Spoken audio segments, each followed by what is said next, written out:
BBC প্রবাহে আপনাদের সবাইকে স্বাগত জানাচ্ছি আমি শারমিন রমা। শুরুতেই দেখে নেব আজ কি থাকছে। বিবিসি প্রবাহে আজ দেখুন, বাংলাদেশে হামে মৃত্যু বাড়ার শঙ্কা কেন? বাংলাদেশে হাম সংক্রমণে সংকটাপন্নদের জন্য নেই পর্যাপ্ত আইসিইউ, মৃত্যুর সংখ্যা বেড়ে যাওয়ার আশঙ্কা। মহামারী ঘোষণা হয়নি, প্ল্যানও হয়নি। কোনো প্ল্যান পেয়েছেন আপনি? কোনো আপৎকালীন প্ল্যান পেয়েছেন? এই হামের নেই। পরিস্থিতি কতটা সামাল দিতে পারছে সরকার, কথা বলবো জনস্বাস্থ্য বিশেষজ্ঞ মুশতাক হোসেনের সঙ্গে। শুরু হলো বাংলাদেশের প্রথম পারমাণবিক বিদ্যুৎ প্রকল্পে জ্বালানি লোডিং, নিরাপত্তার দিকটি কিভাবে নিশ্চিত হবে? এবং ইরানে নতুন করে হামলার পরিকল্পনা ট্রাম্পের, যুক্তরাষ্ট্র লক্ষ্য অর্জন করতে পারবে না বললেন ইরানের প্রেসিডেন্ট। বাংলাদেশে হামে আক্রান্ত হয়ে মৃত্যুর সংখ্যা 350 ছাড়িয়েছে। সংকটাপন্ন শিশুদের জন্য, বিশেষত ঢাকার বাইরে আইসিইউর জন্য হাহাকার দেখা যাচ্ছে। প্রতিদিন বাড়ছে আক্রান্তের সংখ্যা, বাড়ছে মৃত্যুও। যদিও সরকার বলছে বিশেষ টিকাদান কর্মসূচির কারণে 2 সপ্তাহের মধ্যেই সংক্রমণ কমে আসবে, তবে মৃত্যু বাড়ার আশঙ্কা করছেন জনস্বাস্থ্য বিশেষজ্ঞদের কেউ কেউ। তাফসির বাবুর প্রতিবেদন। এটা বানাইছি আমি, দোকান থেকে বানাই আনছি। এই বেলে 9 মাস বয়সী একটি শিশুর বিছানা এটি। হামে আক্রান্ত হয়ে শিশুটি মারা গেছে গত 25শে এপ্রিল। আমি কিছুতেই বলতে পারি না যে মারা গেছে। তবে তার বিছানা আগের মতো করেই সাজিয়ে রেখেছেন মা শিরিন আক্তার। বিছানা সাদা রেখে আমার মা আবার আইবে, আমার চোখের সামনে বাজে, আমার চোখের সামনে আমার মা বাজে, আমি বলতে পারি না। শিরিন আক্তারের শিশুকন্যা রাজশাহী মেডিকেলে ভর্তি ছিল 7 দিন। শেষ দিকে শ্বাসকষ্ট সহ নানা জটিলতায় অবস্থার অবনতি হলে তাকে আইসিইউতে নিতে বলা হয়। কিন্তু আইসিইউর অপেক্ষায় থেকে থেকে মেয়ের মৃত্যু দেখেছেন শিরিন আক্তার। আইসিইউ আর পাননি। মরার 2 দিন পর এই ফোন আইছে যে আপনাদের সিরিয়াল আইছে। তখন আমি কি মৃত্যু মানুষ নিয়ে যাই করছি ওই আইসিতে থেকে যাবো? তখন তো আমার দরকার নেই, যখন দরকার তখন তো আমি পাইলাম না। শিরিন আক্তারের কথার সূত্র ধরেই এবার চলে আসি রাজশাহী মেডিকেলে। চোখের সামনে স্পষ্ট হয়ে ধরা দেয় প্রাণ বাঁচানোর এমন যুদ্ধ। এই যেমন ধীরে ধীরে নিস্তেজ হতে থাকা সন্তানকে সচল রাখার চেষ্টা করছেন এই মা। আইসিইউর সিরিয়াল 34। ভাগ্যে কি আছে জানে না এই পরিবারটি। বাচ্চা আগের চেয়ে খারাপ হয়ে গেছে তো, বাচ্চা এখন বর্তমান রিক্সা আছে। আল্লাহ রাজি, আল্লাহ। বাংলাদেশে সন্দেহজনক হামে সারা দেশে এখনো পর্যন্ত যত শিশুর মৃত্যু ঘটেছে তার একটা উল্লেখযোগ্য সংখ্যক মৃত্যুর ঘটনায় ঘটেছে রাজশাহীর এই হাসপাতালে। আর এর মূল কারণই হচ্ছে আইসিইউ সংকট এবং অক্সিজেন সাপ্লাইয়ে স্বল্পতা। বৃহস্পতিবার পর্যন্ত সারা দেশে যেখানে নিশ্চিত এবং সন্দেহজনক হামে মৃত্যুর সংখ্যা 276, সেখানে শুধু রাজশাহীর এই হাসপাতালেই মারা গেছে 53টি শিশু। নতুন নতুন আক্রান্ত রোগীও ভর্তি হচ্ছে প্রতিদিন। স্থান সংকুলান না হওয়ায় এক শয্যায় 3 থেকে 4 জনকেও রাখা হচ্ছে। দেখেন আমার বাচ্চার কত বুকটা বসে গেছে, ধরপর করতেছে। তাহলে আমার মায়ের মনে কিরকমটা লাগে বলেন। কিন্তু হাসপাতালটিতে এত রোগীর চাপ কেন? রাজশাহী তথা আশপাশের যে বিভাগগুলো রয়েছে সেখানে যে জেলা হাসপাতাল বা অন্যান্য মেডিকেল কলেজ হাসপাতাল রয়েছে সেখানেও কিন্তু আইসিইউ সেবাটা অপ্রতুল। স্বভাবতই সকল রোগী যারা আইসিইউ সেবা প্রার্থী তারা কিন্তু রাজশাহী মেডিকেল কলেজ হাসপাতালে চলে আসছে। দেখা যাচ্ছে প্রান্তিক পর্যায়ে চিকিৎসা সেবায় ঘাটতি থাকায় রোগীরা বড় শহরে আসছেন। এর চাপ পড়েছে ঢাকাতেও। হাসপাতালগুলো হিমশিম খাচ্ছে হাম আক্রান্তদের চিকিৎসা দিতে গিয়ে। যদিও এর মধ্যেই সারা দেশে হামের টিকা দেয়া শুরু হয়েছে। ইতিমধ্যেই টার্গেটের প্রায় 61% টিকা দেয়া হয়ে গেছে। কিন্তু এরপরও হামের সংক্রমণ কমছে না, মৃত্যুও থামছে না। যদি ভালো মতো রোগীদের ম্যানেজ করা যেত, যদি ঠিক মতো আইসোলেশন করা যেত, তাহলে 2টো কাজ করতে পারতাম আমরা। একটা হলো রোগীর সংখ্যা কমাতে পারতাম, 2 নম্বর মৃত্যুর সংখ্যা কমানো যেত। এই 2টো কমানো যেত। তারপরে টিকা দিয়ে প্রতিরোধটা তো হলো পরে, এটা তো সময় লাগবে। একজনকে টিকা দিলে তার বডিতে প্রতিরোধ ক্ষমতা জন্মাইতে সময় লাগে, সেখানে 15 দিন 1 মাস এরকম লাগবে। বাংলাদেশে সবগুলো বিভাগে হাম ছড়িয়ে পড়ায় বিশ্ব স্বাস্থ্য সংস্থা ইতিমধ্যেই বাংলাদেশের হাম পরিস্থিতিকে উচ্চ ঝুঁকিপূর্ণ বলে উল্লেখ করেছে। কিন্তু এর বিপরীতে দেশটির স্বাস্থ্যসেবায় নানা দুর্বলতা স্পষ্ট হচ্ছে, যার ফলে টিকা কার্যক্রম চললেও সামনের দিনগুলোতে বিশেষত মৃত্যু বাড়বে বলে সতর্ক করছেন জনস্বাস্থ্য বিশেষজ্ঞদের কেউ কেউ। মে মাসের দ্বিতীয় সপ্তাহের মধ্যে আমরা আশা করি হামের এটা কমে যাবে, কিন্তু মৃত্যু কমতে আমাদের আরও 1 মাস সময় বেশি লাগবে। কারণ ইতিমধ্যে যারা সংক্রমিত হয়ে যাবে তাদের মধ্যে যারা পুষ্টি কম, দরিদ্র পরিবারের শিশু বিশেষ করে বা আগে থেকে অন্যান্য রোগে ভুগছে, তারা গুরুতর পর্যায়ে চলে যাবে।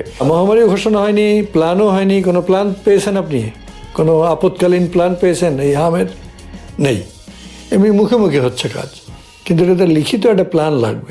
জনস্বাস্থ্য বিশেষজ্ঞরা মহামারী ঘোষণার পরামর্শ দিলেও সরকার অবশ্য ইতোমধ্যেই সেটার প্রয়োজনীয়তা নাকচ করেছে।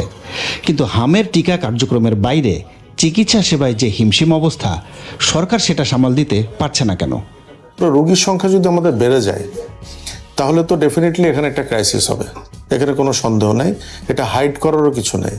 কিন্তু জিনিসটা এমন না যে আমার যত খারাপ রোগী আসবে সবাইকে আমি একটা করে আইসিইউর বেড দিয়ে দিতে পারবো, এটাও সম্ভব না। এই জন্য আমাদের মেন ম্যানেজমেন্টের যে উদ্দেশ্য যেটা থাকে সেটা হলো যে মেজেস আক্রান্ত রোগীর সংখ্যায় কমায় ফেলা, এবং সেটা হোপফুলি আমরা 8 থেকে 15 তারিখের মধ্যে ইনশাল্লাহ আমাদের কমা শুরু করবে। স্বাস্থ্য অধিদপ্তর জানাচ্ছে ইতিমধ্যেই 170টি আইসিইউ বেড চালু করার কার্যক্রম শুরু হয়েছে, নেওয়া হচ্ছে আরও বিকল্প ব্যবস্থা। কিন্তু বাস্তবতা হচ্ছে হামের সংক্রমণ না থামলে স্বাস্থ্য ব্যবস্থার যে সক্ষমতা সেটা দিয়ে পরিস্থিতি সামাল দেয়া কঠিন। ফলে সবার নজর রাখুন টিকার দিকে। তাপসির বাবু, বিবিসি নিউজ বাংলা। আমার সঙ্গে আছেন জনস্বাস্থ্য বিশেষজ্ঞ মুশতাক হোসেন। মিস্টার হোসেন, আপনাকে অনেক ধন্যবাদ বিবিসি প্রবাহের সময় দেওয়ার জন্য। আমরা হাসপাতালে মায়েদের যে অসহায়ত্ব দেখলাম, কষ্ট, আমি নিজে একজন মা, মানে এটা হৃদয় বিদারক। তো এই পরিস্থিতি আসলে যেটা আমরা দেখতে পাচ্ছি, আপনি নিজেই বলছিলেন এখানে যে আরও মৃত্যু বাড়বে, তার মানে আরও মায়েদের আহাজারি আমাদের দেখতে হবে। বিশ্ব স্বাস্থ্য সংস্থা ইতিমধ্যেই এই উচ্চ ঝুঁকিপূর্ণ বলছে পরিস্থিতিকে। এই যে মৃত্যুগুলো, এটা কি থামানো যেত না? আপনার কি মনে হয়? জি, ধন্যবাদ। নিশ্চয়ই এটা একটা প্রতিরোধযোগ্য রোগ, এবং বাংলাদেশে যত রোগী, যত বাচ্চা মারা গিয়েছে, আমাদের স্বাস্থ্য ব্যবস্থা উল্টো করে সাজানো। আমাদের সবার নজর হচ্ছে বড় বড় হাসপাতালে কটা আইসিইউ হলো, কতটা অপারেশন থিয়েটার, এবং যেটা আমরা বলি তৃতীয় পর্যায়ের সর্বোচ্চ সেবা, টারশিয়ারি কেয়ার, স্পেশালাইজড কেয়ার, সেগুলোর সে নজর। এবং মানুষও দুঃখজনকভাবে মানুষও মনে করে সেটাই স্বাস্থ্য ব্যবস্থার সব। তারাও দাবি করে যে এতগুলো করতে হবে। যে সমস্ত শিশু ইতিমধ্যেই জটিল পর্যায়ে পৌঁছে গেছে তাদেরকে অবশ্যই আইসিইউ দিতে হবে। সেক্ষেত্রে জরুরি হলো যে এখানে কিন্তু আমাদের আইসিইউ আছে, অন্যান্য রোগীরা আছে।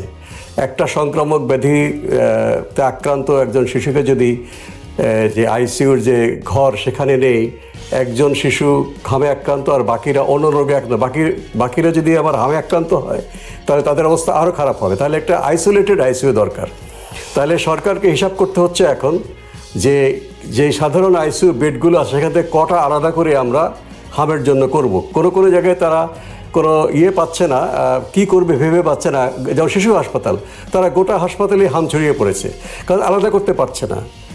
এটা কিন্তু মানে আরো মানে জটিল অবস্থা হচ্ছে। কাজে এই যে আপনি যেটা বললেন যে কি করবে ভেবে পাচ্ছে না, মানে, এবং আরেকজন স্বাস্থ্য বিশেষজ্ঞ বলছিলেন যে কোনো প্ল্যান নেই, আপদকালীন কোনো প্ল্যান আমরা দেখতে পাচ্ছি না। তাহলে কি মানে বলা যায় যে এই যে যথাযথ একটা প্ল্যান না থাকা, মানে এটা আসলে কেন?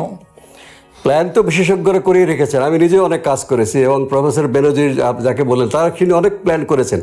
এগুলো সরকার কর্তৃক গ্রহণ করে চালু করাটা, সেটা তারা এগুলো গুরুত্ব দিচ্ছে না। কাগজগুলো পড়ে আছে, বা আমাদের ল্যাপটপে এগুলো পড়ে আছে, তাদের ল্যাপটপে ইমেইলে পড়ে আছে। এটার যে একটা গুরুত্ব দিয়ে একটা জনস্বাস্থ্য ভিত্তিক স্বাস্থ্য কাঠামো গড়ে তোলা, এবং চিকিৎসা সুবিধাটাকে যে বিকেন্দ্রীকৃত করা, যে প্রাথমিক পর্যায়ে স্বাস্থ্যসেবা, তারপরে দ্বিতীয় পর্যায়ে, তৃতীয় পর্যায়ে আসবে আইসিইউ। এখন যারা জ্বরের রোগী আছে, যাদের এখনো দেহে হাম দেখা দেয়নি, হাম দেখা দেওয়ার 4 দিন আগে থেকে হাম ছড়াতে শুরু করে।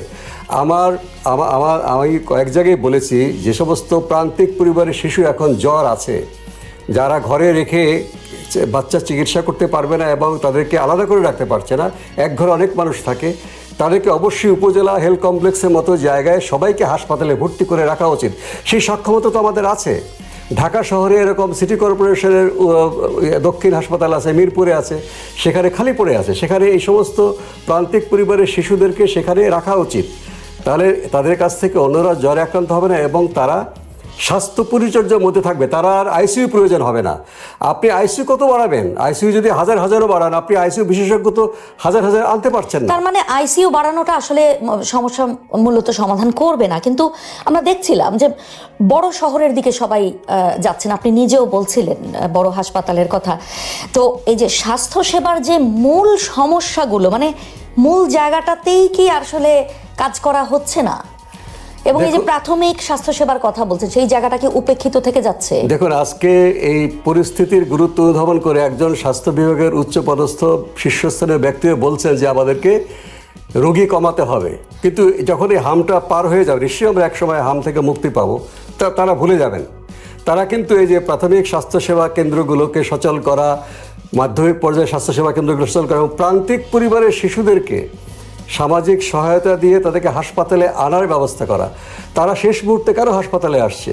তারা তো হাসপাতালে গিয়ে তাদেরকে হাসপাতালে যে ভর্তি রাখা হবে এবং তাদের যে আর্থিক সঙ্গতিটা নেই, এখন যদি তারা হাসপাতালে বাচ্চাকে নিয়ে আসে স্বাভাবিকভাবে, তার তো দিন আনে দিন খায়, তাকে সামাজিক সাপোর্ট যদি না দেন, সে তো হাসপাতালমুখী হতে পারছে না বাধ্য হয়ে।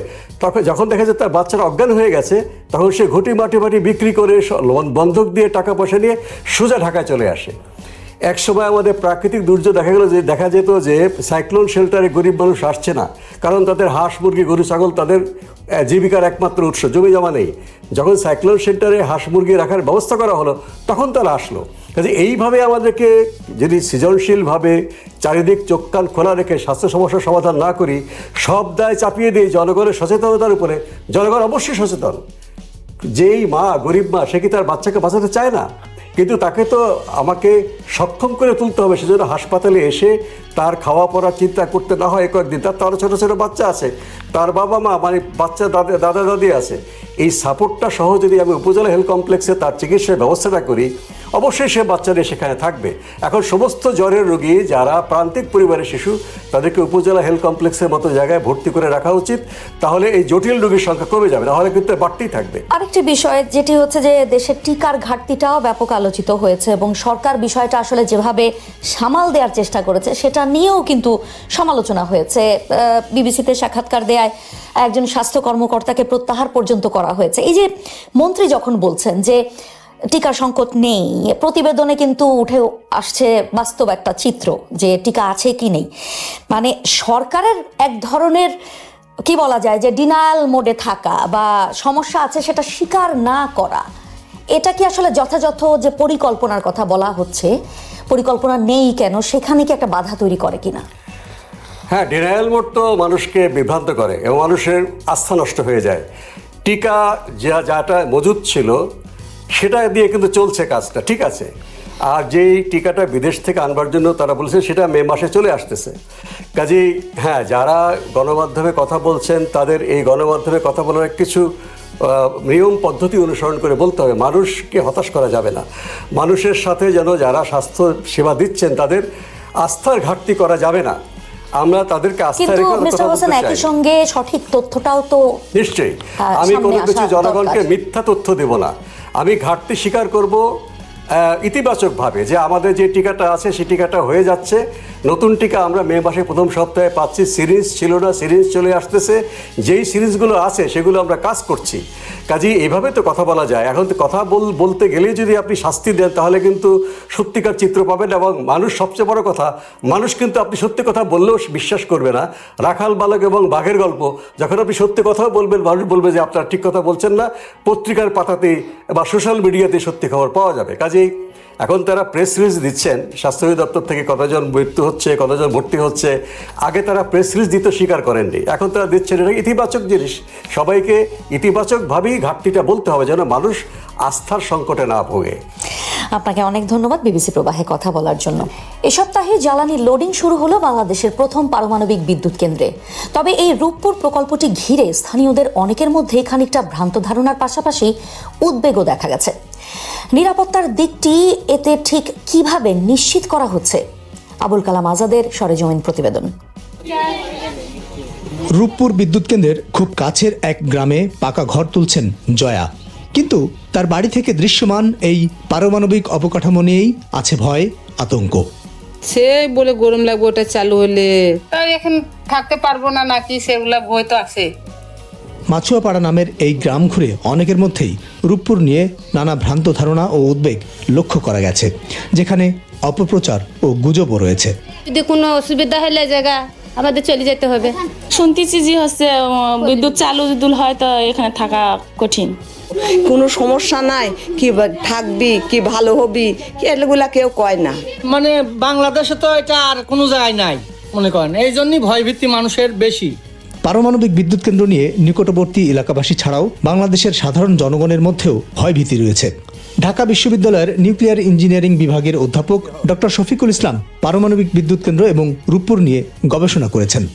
মানুষ এখন পড়াশোনাও করতেছে, সতর্ক হচ্ছে, অনেকে জানে, তবে এগুলি বিষয়ে বেশি বেশি প্রচারণা দরকার, যাতে মানুষজন যে পারমাণবিক প্রযুক্তির প্রতি যে ভীতি একটা আছে সেই ভীতি থেকে মানুষকে ইতিবাচক ধারণা জন্ম দেওয়ার জন্য। এখনকার কিন্তু পারমাণবিক প্রযুক্তি যে কোনো দুর্ঘটনাকে মোকাবেলা করার জন্য প্রস্তুত। আমরা আশা করছি যে এ ধরনের মানে যত কারণই হোক না কেন, যদি দুর্ঘটনা ঘটে আর চেরনোবিল হবে না, আর ফুকুশিমা হবে না। সবশেষ জাপানের ফুকুশিমা এবং ইউক্রেনের চেরনোবিলের মারাত্মক দুর্ঘটনার কারণেই পারমাণবিক বিদ্যুৎ কেন্দ্র নিয়ে মানুষের ভীতি। এই রূপপুর কেন্দ্রের জ্বালানি স্থাপনও শুরু হলো চেরনোবিল দুর্ঘটনার ঠিক 40 বছর পর, সেই এপ্রিল মাসে। এটি হচ্ছে রূপপুর পারমাণবিক বিদ্যুৎ কেন্দ্রের প্রথম ইউনিট, যেখান থেকে 1200 মেগাওয়াট বিদ্যুৎ উৎপাদন হবে এবং এই ইউনিটটিতেই ফুয়েল লোডিং শুরু হয়েছে। এরপরে দ্বিতীয় ইউনিটটিও উৎপাদনে আসবে পর্যায়ক্রমে। কিন্তু এই বিদ্যুৎ কেন্দ্রটি কতটা নিরাপদ হবে সেটি নিয়ে মানুষের মধ্যে প্রশ্ন আছে। স্থানীয় এলাকাবাসী সহ সারা বাংলাদেশেই এই বিদ্যুৎ কেন্দ্রের নিরাপত্তা কিভাবে নিশ্চিত করা হচ্ছে সেটি একটি আগ্রহের বিষয়। সেই সেফটি কিভাবে হবে তার জন্য আন্তর্জাতিক গাইডলাইন্স আছে এবং সেই গাইডলাইন্সগুলি প্রতিটা ধাপে অনুসরণ করা হচ্ছে। এই যে যখন তারা আমাদেরকে ফিউল লোডিংয়ের লাইসেন্স দিয়েছে তখন this is a legal document যে সেফটি ইজ অ্যাড্রেসড। এখন ওই স্টোর নেবুলের পরে আপনার এখন আমার ইনার কন্টেইনমেন্ট আছে, আমার ফিউয়েল নিজের সেফটি আছে, আমার ইন্টারনাল লাইনার আছে, আউটার কন্টেইনমেন্ট আছে, পোর কেসার আছে। পরমাণু বিজ্ঞানী এবং এই রূপপুর বিদ্যুৎ কেন্দ্র বাস্তবায়নের সঙ্গে জড়িত কর্মকর্তারা বলছেন, বর্তমানে প্রযুক্তি অনেক উন্নত হয়েছে এবং রূপপুরে বহু স্তরে নিরাপত্তা নিশ্চিত করা হচ্ছে। আপনার রূপপুর পারমাণবিক বিদ্যুৎ কেন্দ্রের যে আমাদের ফিউল দিলাম, এইখানে যে ফিশন রিয়াকশন হলো, যে কোনো সিচুয়েশনে এইখান থেকে রেডিও অ্যাক্টিভিটি কখনোই কন্টেনমেন্ট স্ট্রাকচারে বেড়ে যাবে না। It is by design, it is guaranteed. কিন্তু ইতিমধ্যে আমাদের অটোমেটেড রেডিয়েশন মনিটরিং স্টেশন 23টি স্থাপন করা হয়েছে এই রূপপুর পাওয়ার প্ল্যান্টের বাইরে, পাবলিককে দেখার জন্য, যাতে পাবলিকের কনফিডেন্স বাড়ে। তখন সে দেখতে পারবে এই রেডিয়েশন লেভেল কি, আজকে কি, আগামীকাল কি। যে কোনো দুর্ঘটনা এড়াতে একদিকে প্রযুক্তি, অন্যদিকে দক্ষ বিশেষজ্ঞরা সার্বক্ষণিক তৎপর ও নজরদারি নিশ্চিত করবে, সেই অঙ্গীকারও করছেন কর্মকর্তারা। তাহলে যখন ফুকুশিমা যে দাইচিতে যে ইনসিডেন্টটা এবং অ্যাক্সিডেন্টটা সংঘটিত হয়েছিল, সেই ক্ষেত্রে এখান থেকে যে লেসনগুলি লার্ন করা হয়েছে, সেই লেসনগুলি লার্ন করার ক্ষেত্রে তার শিক্ষা এখানে ইনকর্পোরেট করা হয়েছে। এবং এই ক্ষেত্রে আমরা এই সেফটি সিস্টেমগুলি পরিচালিত করার জন্য মোর দেন 7000 ইন্টারলক আছে, যেটা ইন্টারলকগুলি যেটা হলো স্বয়ংক্রিয়ভাবে চালু হবে এবং যে সমস্ত ইন্টারলকগুলি কোনো মানুষের ইন্টারভেনশন ছাড়াই পরিচালিত হয়। এখানে 24/7 আমাদের বিভিন্ন ইউনিট এখানে কাজ করতেছে এবং এই সিস্টেমগুলি মনিটর এবং পরিচালনার মাধ্যমে এখানে সেফটি সিস্টেমগুলি এনশিওর করা হয়। পারমাণবিক বিদ্যুৎ কেন্দ্রের কাঠামো ও প্রযুক্তি সর্বাধুনিক হলেও বিশেষজ্ঞরা মনে করেন চিরস্থায়ী নিরাপত্তার জন্য গুরুত্বপূর্ণ হবে দক্ষ ব্যবস্থাপনা এবং নিরাপত্তার সংস্কৃতি নিশ্চিত করা। এখানে ভয়ে যদি কেউ মানে কোনো সমস্যার কথা না বলে তাহলে এটা বড় ধরনের সমস্যা তৈরি হতে পারে। তাহলে এই সংস্কৃতি থেকে বেরিয়ে আসতে হবে। যে কোনো ব্যক্তি যে কোনো পদের হোক না কেন, তাকে সঠিক জিনিসটা বলার সাহস তাকে যোগাতে হবে, উৎসাহ দিতে হবে। তাহলেই নিরাপত্তা সংস্কৃতি যেটা আমরা বলি এটা সঠিকভাবে চর্চাটা হবে। তখন একটা বিদ্যুৎ কেন্দ্র নিরাপদভাবে, টেকসইভাবে, নিরবিচ্ছিন্নভাবে চালানো সম্ভব হবে। পারমাণবিক বিদ্যুৎ কোম্পানির কর্মকর্তারা বলছেন, ক্রমাগত নিরাপত্তার সংস্কৃতি জোরদারে গুরুত্ব দেওয়া হচ্ছে। সেই সাথে সাধারণ জনগণকেও পারমাণবিক বিদ্যুৎ কেন্দ্র সম্পর্কে সচেতন করা এবং ভয়ভীতি দূর করতে উদ্যোগ রয়েছে তাদের। আমরা ডে বাই ডে এটা উন্নত করতেছি এবং আমরা আশা করতেছি আমাদের সেফটি কালচার যেটা স্ট্যান্ডার্ড পর্যায়ে পৌঁছেছে এবং এটা অচিরেই আরো উন্নত হবে এবং এই ক্ষেত্রে সেফটি কালচারের মাধ্যমে আমরা নিউক্লিয়ার পাওয়ার প্ল্যান্টের সেফটি এনশিওর করতে সক্ষম হব। রাশিয়ার নির্মাতাদের দাবি, রূপপুর বিদ্যুৎ কেন্দ্র এতটাই মজবুতভাবে তৈরি যে 8 মাত্রার ভূমিকম্প, প্রাকৃতিক দুর্যোগ, এমনকি বিমান আছড়ে পড়লেও তেজস্ক্রিয়তা ছড়ানোর ভয় নেই। পরমাণু বিশেষজ্ঞরা বলছেন, রূপপুর বিদ্যুৎ কেন্দ্র সফলভাবে চালু করার পর 60 থেকে 80 বছর পর্যন্ত এর নিরাপত্তা নিশ্চিত করাটাই হলো বাংলাদেশের জন্য চ্যালেঞ্জের। Abul Kalam Azad, BBC news Bangla. মার্কিন প্রেসিডেন্ট ডোনাল্ড ট্রাম্প ইরানে নতুন করে হামলার পরিকল্পনা করছেন বলে দেশটির গণমাধ্যমে খবর প্রকাশিত হয়েছে। এরপর জ্বালানি তেলের দাম 1 লাফে বেড়ে 4 বছরের মধ্যে সর্বোচ্চ হয়েছে। ইরানের প্রেসিডেন্ট মাসুদ পেজেশকিয়ান বলেছেন, যুক্তরাষ্ট্রের পদক্ষেপ লক্ষ্য অর্জন করতে পারবে না, বরং উপসাগরীয় অঞ্চলে অস্থিরতা আরও বাড়াবে। যুক্তরাষ্ট্রের শর্ত মেনে চুক্তিতে সম্মত না হওয়ায় প্রেসিডেন্ট ডোনাল্ড ট্রাম্প ইরানে নতুন করে হামলার পরিকল্পনা করছেন বলে খবর প্রকাশ করেছে মার্কিন গণমাধ্যম এক্সিওস। খবরটিতে বলা হয়েছে, এ দফায়ও ইরানের গুরুত্বপূর্ণ বিভিন্ন অবকাঠামোকে লক্ষ্য করে হামলার পরিকল্পনা রয়েছে যুক্তরাষ্ট্রের। সেই সঙ্গে হরমুজ প্রণালীর একটি অংশের দখল নিয়ে বাণিজ্যিক জাহাজ চলাচলের জন্য সেটি খুলে দেওয়ার পরিকল্পনা রয়েছে মার্কিন বাহিনীর। সামাজিক যোগাযোগ মাধ্যম ট্রুথ সোশ্যালে ইতিমধ্যেই মিস্টার ট্রাম্প হরমুজ প্রণালীর একটি মানচিত্র প্রকাশ করেছেন। সেখানে জলপথটির নাম স্ট্রেইট অফ ট্রাম্প বা ট্রাম্প প্রণালী বলে উল্লেখ করা হয়েছে। তবে ইরানে হামলার নতুন পরিকল্পনার বিষয়টি নিয়ে বিবিসির পক্ষ থেকে যুক্তরাষ্ট্রের সামরিক বাহিনীর দপ্তর এবং হোয়াইট হাউসের সঙ্গে যোগাযোগ করা হলেও কোনো মন্তব্য পাওয়া যায়নি। পাকিস্তান জানিয়েছে, তারা যুক্তরাষ্ট্র ও ইরানকে পুনরায় আলোচনার টেবিলে বসানোর ব্যাপারে সর্বাত্মক প্রচেষ্টা অব্যাহত রেখেছে। বৃহস্পতিবার এক সংবাদ সম্মেলনে একথা জানিয়েছেন দেশটির পররাষ্ট্র মন্ত্রণালয়ের মুখপাত্র তাহির হোসাইন আন্দ্রাবি। এদিকে ইরানের প্রেসিডেন্ট মাসুদ পেজেশকিয়ান বলেছেন, দেশটির বন্দরগুলোর উপর অবরোধ অব্যাহত রেখে যুক্তরাষ্ট্র তার লক্ষ্য অর্জন করতে পারবে না, বরং এই পদক্ষেপ উপসাগরীয় অঞ্চলে অস্থিরতা আরও বাড়াবে। বৃহস্পতিবার প্রকাশিত বিবৃতিতে চলমান মার্কিন অবরোধকে আন্তর্জাতিক আইনের পরিপন্থী বলে উল্লেখ করেছেন তিনি। সে সঙ্গে এটাও বলেছেন, এ ধরনের অবরোধ বা বাধা নিষেধ আরোপের চেষ্টা ব্যর্থ হতে বাধ্য। অন্যদিকে ইরানের উপর হামলার নতুন পরিকল্পনার খবর প্রকাশিত হওয়ার পর লাফিয়ে বেড়েছে জ্বালানি তেলের দাম। বৃহস্পতিবার ব্রেন্ট ক্রুড অয়েলের দাম আগের চেয়ে 7% বেড়ে ব্যারেল প্রতি দাম $126 ছাড়িয়ে গেছে। 2022 সালে ইউক্রেন যুদ্ধ শুরু হওয়ার পর গত 4 বছরের মধ্যে এটি জ্বালানি তেলের সর্বোচ্চ দাম। তারেকুজ্জামান শিমুল, বিবিসি নিউজ বাংলা। ভবিষ্যতে পারস্য উপসাগর যুক্তরাষ্ট্রবিহীন হবে বলে মন্তব্য করেছেন ইরানের সুপ্রিম লিডার মুস্তফা খামেনি। তিনি বলেন, যেসব বিদেশি হাজার কিলোমিটার দূর থেকে লোভ ও বিদ্বেষ নিয়ে এই অঞ্চলে সমুদ্র সীমায় এসেছে, তাদের স্থান হবে সমুদ্রের তলদেশে, আর ইরান ও তার প্রতিবেশী আরব দেশগুলো করবে উন্নতি। বৃহস্পতিবার ইরানের সরকারি টিভিকে খামেনির লিখিত বক্তব্য পড়ে শোনানো হয়। এতে তিনি বলেছেন, আল্লাহর সাহায্য ও শক্তি নিয়ে পারস্য উপসাগরের উজ্জ্বল ভবিষ্যৎ হবে, যেটি আমেরিকাবিহীন এক ভবিষ্যৎ। সেই ভবিষ্যৎটি এখানকার জনগণের অগ্রগতি, স্বাচ্ছন্দ্য এবং সমৃদ্ধিতে নিয়োজিত থাকবে। খামেনি আরো বলেন, ইরান উপসাগরীয় অঞ্চলকে রক্ষা করবে, সঙ্গে শত্রুরা এখানকার সমুদ্রের যে অপব্যবহার করছে সেটির পতনও ঘটবে।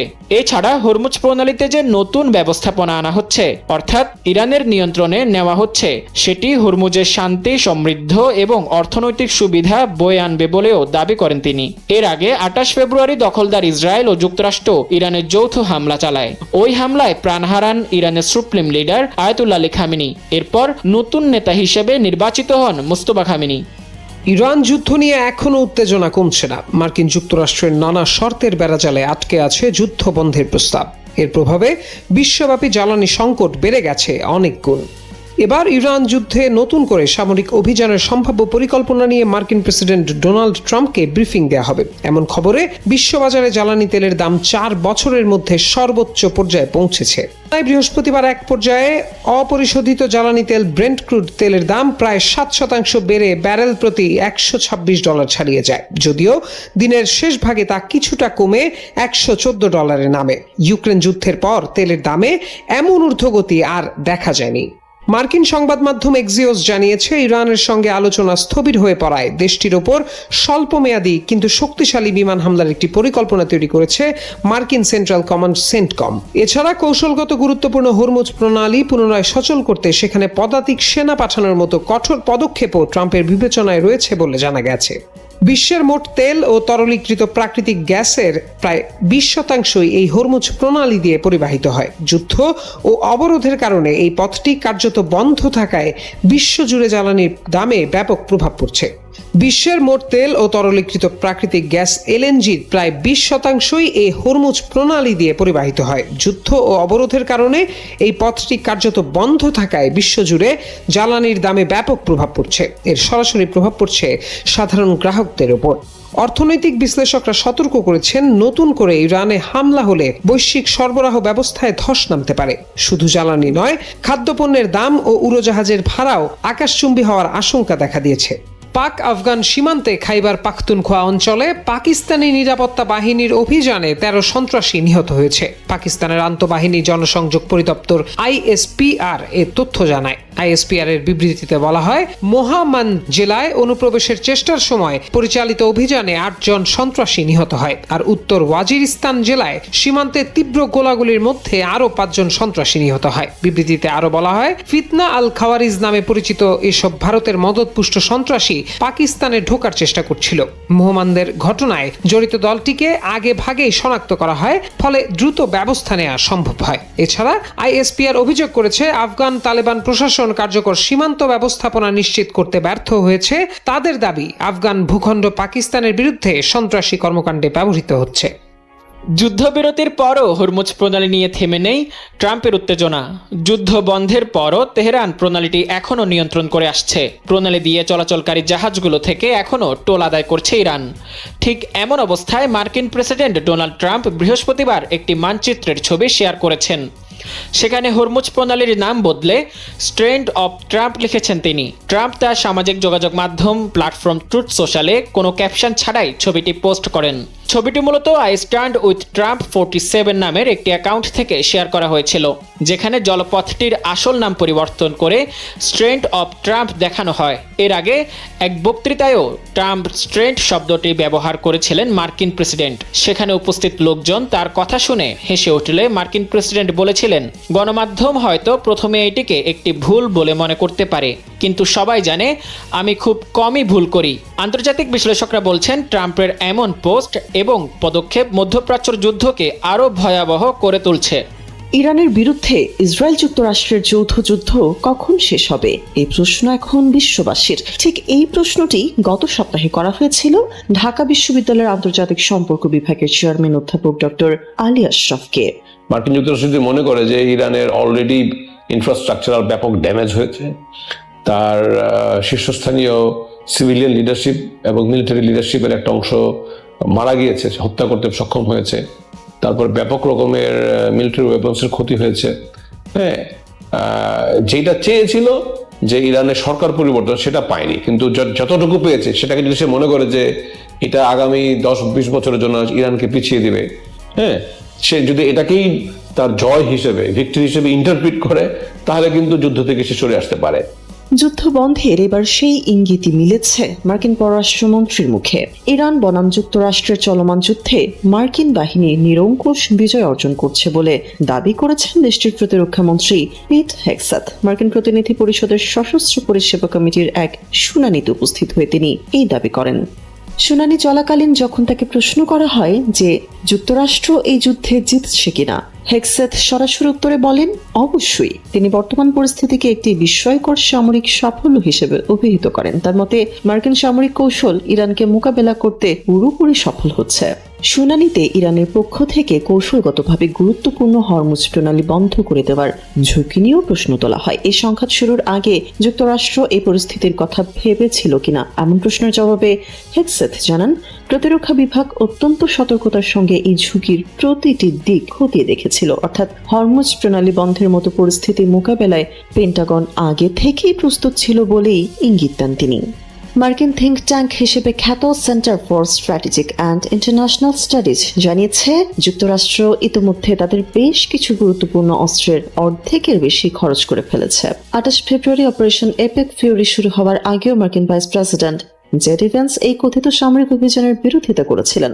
মার্কিন ভাইস প্রেসিডেন্ট ভেন্স বলেছিলেন, এই যুদ্ধ একটি ভুল সিদ্ধান্ত যা ব্যাপক প্রাণহানি এবং আঞ্চলিক বিশৃঙ্খলা সৃষ্টি করবে। তার মতে বিদেশের যুদ্ধে সম্পদ নষ্ট না করে যুক্তরাষ্ট্রের উচিত দেশের ভেতরে মনোযোগ দেওয়া।